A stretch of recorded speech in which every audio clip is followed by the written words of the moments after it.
一歩おともえ、二歩向け、三歩絶倒。微妙三段突き。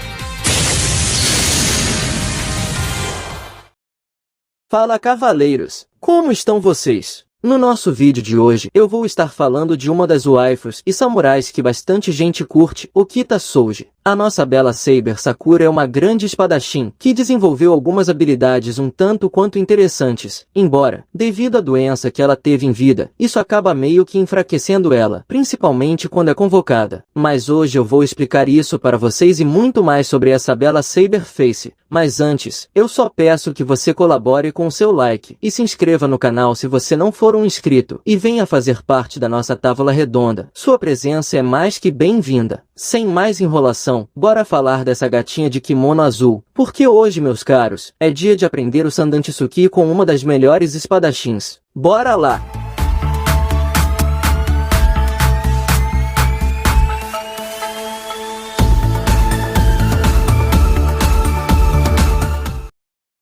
Bom, a história da nossa Okita Souji vai começar durante a sua infância, enquanto ainda era uma aprendiz que estudava no Shiekan, o dojo do Tenin Hishin-ryu. É contado que nesse mesmo lugar, Okita conheceu aqueles que seriam as figuras centrais do Shinsengumi no futuro, Hijikata e Kondo Isami. Como aprendiz desse dojo que se localizava na área de Shigaya, Okita é descrita sendo muito habilidosa, ao ponto de estar apta a servir como treinadora principal do dojo, mesmo sendo de uma idade jovem. Sua habilidade era tal que ninguém era superior a ela em relação ao talento da esgrima, que em Okita era algo natural. Em relação à formação da Shinsengumi, é contado que inicialmente, Kondo acabou formando uma guarda por nome de Hoshigumi, um grupo de samurais sem mestres. Isso aconteceu no terceiro ano da era conhecida como Bunkyo. Nessa época, é contado que a nossa Okitinha foi para a capital imperial, exatamente para participar desse grupo junto com seu companheiro Hijikata. Mas ocorreram algumas coisas com a Hoshigumi, e isso acabou dissolvendo o grupo. Então a partir daí, Kondo, Okita e Hijikata formam um novo grupo. E assim nasceu a Shinsengumi. E nossa Saber de kimono foi a escolhida para o cargo de capitão da primeira unidade. Bom, pelo menos o Yamamoto foi bem substituído. Brincadeira pessoal.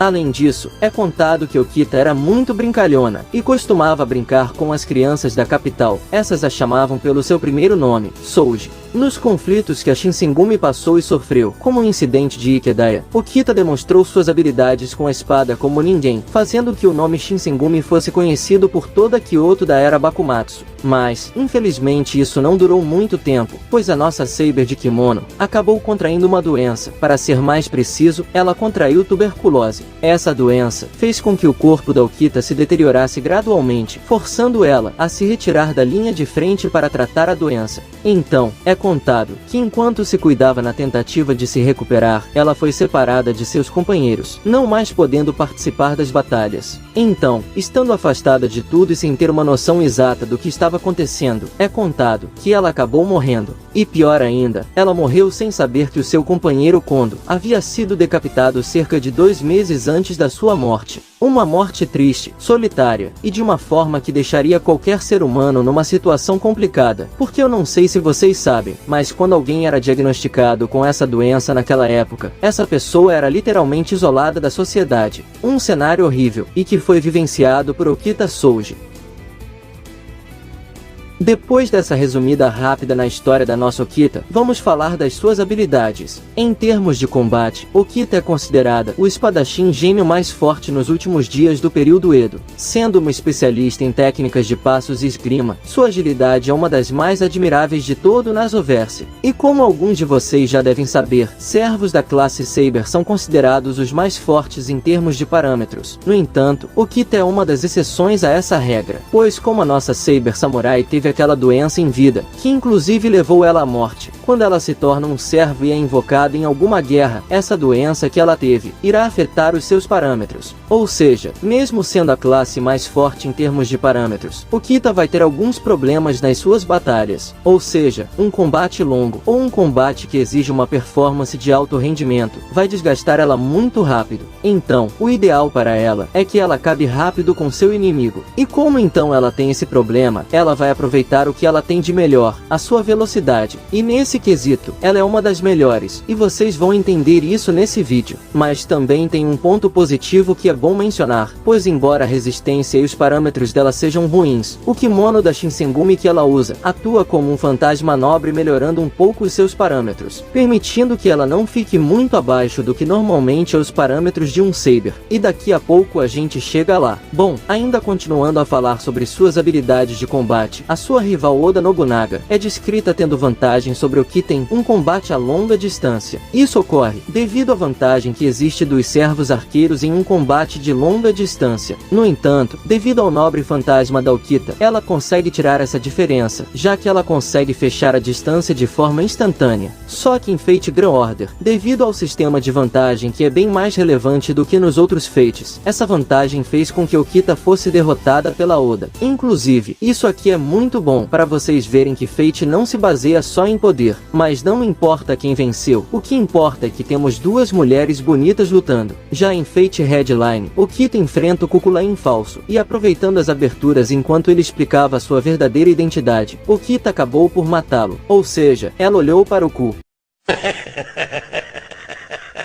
Poxa, esse nome é complicado. Bom, ela olhou para o Kukulain e falou: mano, eu tô pouco me lixando com quem você é, eu só quero te matar. Ela também foi mostrada cortando o demônio de Maxwell, mas devido a uma das habilidades que esse demônio possui, ela foi incapaz de matá-lo. Diferente da Okita Alter, que seria muito capaz de fazer isso, não só por ser mais forte que a Okita base, mas também por ser guardiã. Bom, embora o casaco da Okita forneça a ela boa parte da sua resistência, é dito que mesmo sem ele, essa Saber de kimono é muito poderosa. Ela foi capaz de enfrentar Nagayoshi em um combate. Nessa batalha, é dito que ela estava se segurando contra ele. Ela também enfrenta o servo Okada, melhor dizendo, Kokada. Que viagem é essa, véi?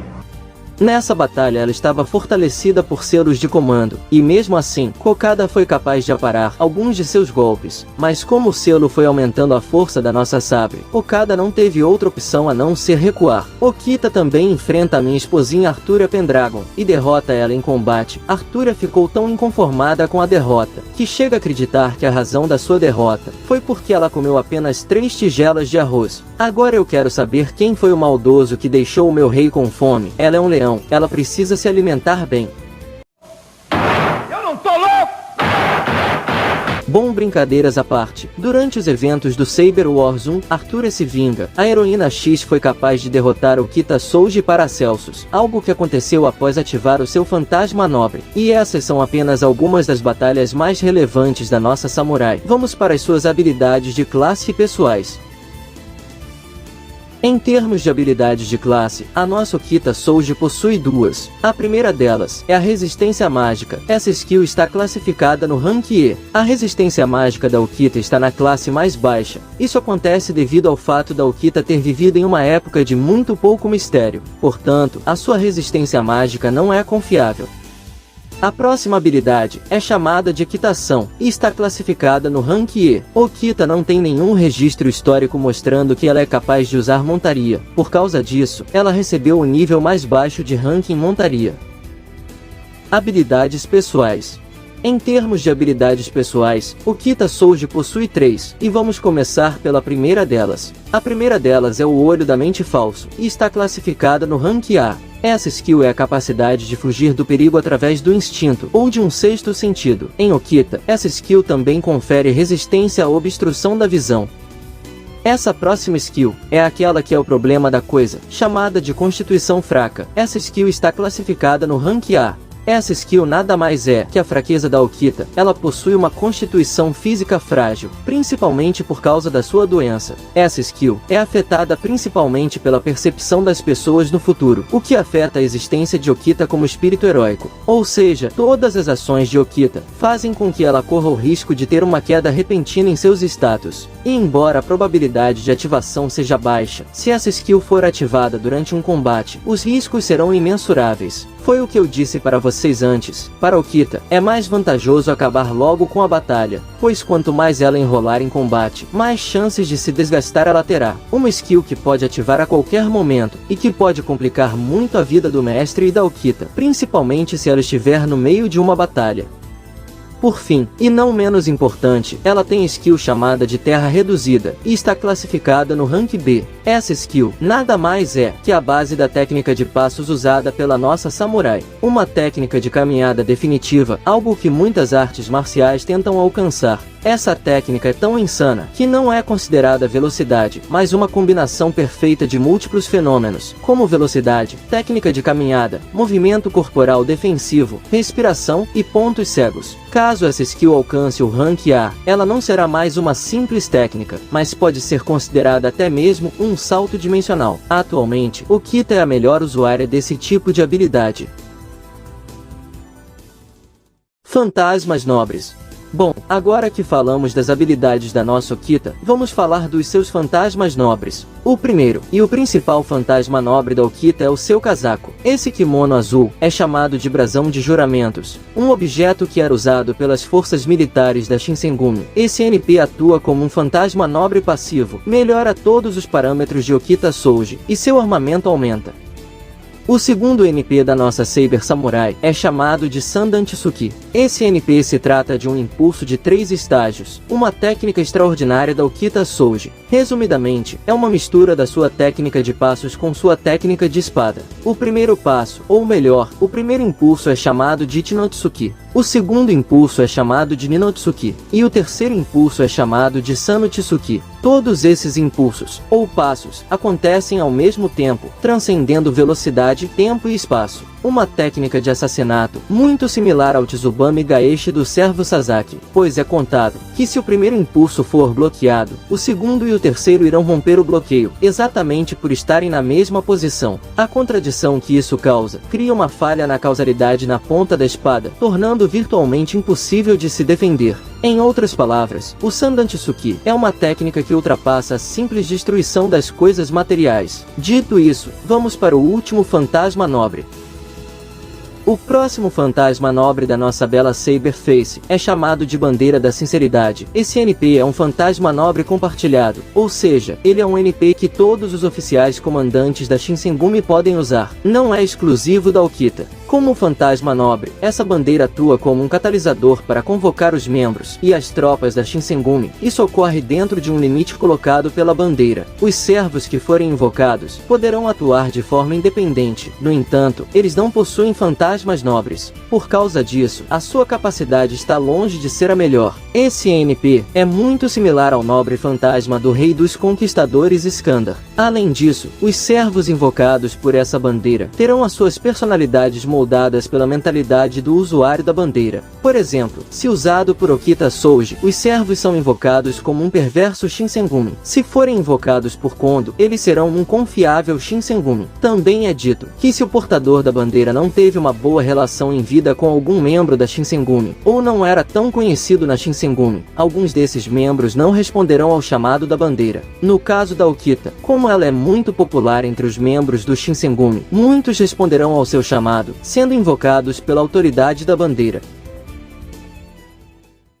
Bom, aqui termina a nossa jornada falando de mais uma grande personagem do Nasuverso. Na lenda original, Okita Souji foi um grande samurai do final do período Edo, sendo temido pelos seus inimigos e sendo descrito como um espadachim genial. A sua adaptação no Nasuverso, assim como alguns dos heróis, ele também teve seu gênero trocado, algo que é literalmente normal nessa obra, já que o objetivo final da obra é vender os seus personagens ao seu público-alvo, que curiosamente, na sua grande maioria, é masculino. E de fato, a adaptação dela não foi ruim no Nasuverso. Sendo uma grande esgrimista, ela provou o seu valor e sua técnica, de modo que chegou a desenvolver uma técnica similar ao Tsubame Gaeshi de Sasaki Kojiro, o maior espadachim. Mas e vocês? Vocês gostam da nossa Saber da Cerejeira? Deixa aqui embaixo suas opiniões e sugestões que eu estarei lendo a todos e respondendo. De resto, eu agradeço a todos os mestres e servos que me acompanharam até aqui, e também a todos os grandes mestres e grandes servos que enviaram esse vídeo para seus amigos. Até o nosso próximo vídeo. Fui, valeu e